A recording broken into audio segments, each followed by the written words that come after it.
Now, I've been blessed with a rich reservoir of personal failure stories since childhood. I played on my high school football team. We won the first game my freshman year and then lost every other single game for the entire year. We lost every single game my sophomore year. We lost every single game my junior year. We lost all but 3 games my senior year. Now, my sophomore year, we were defeated by our greatest rivals, the Wallace Rosehill Bulldogs, by the score of 88-0. The halftime score was 55-0. Now, I could not be blamed for the loss in that game because I sat on the bench. I was not as good as other players.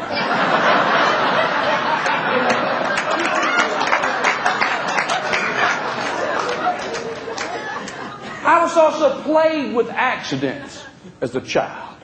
My sister hit me over the head with a croquet mallet. A mule stepped on my head. I was invited next door to my cousin's house because he and a friend on the night before had seen on a wrestling show a position called a Flying Dutchman. It's where you get your punted up on your shoulders and spin them around and then throw them to the mat. Since I was the smallest of the 3, they decided I would be the one to be spun.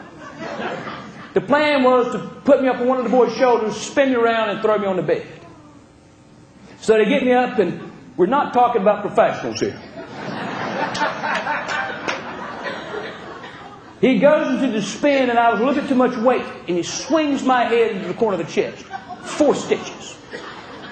I'd also decided as a young child I would set the land speed record for running. I was going to be the fastest human being to ever run on this planet. Now, I was not blessed with any kind of God-given natural talent. So what I lacked in talent, I knew I had to make up for in technique. And I developed a methodology which would allow me to achieve great speeds running. The way it would work was this. There was a hill in front of my house. And my cousin and I would both get on his bike, and I would sit on the back and we would double pedal. And at peak speed, I would shift my leg over, leap from the bike, and run.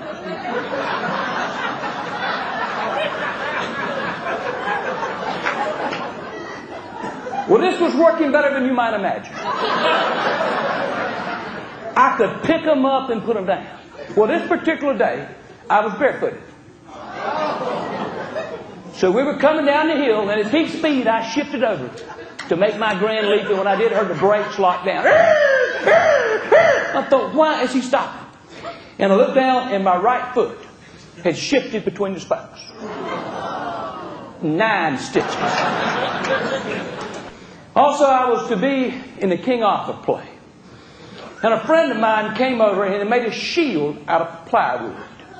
Had a dragon painted on the front, 2 leather handles on the back. I said, Ladale, this is nice.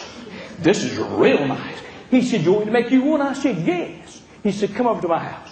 So on the way over, I devised a game for us to play. I would hold the shield and have him cast rocks at me. Da-da, da-da, da-da. Well, I pulled down when I should have pulled up. Da-da. 14 stitches. Now, I know some of you are thinking, Ken, I don't know if I want to admit all that.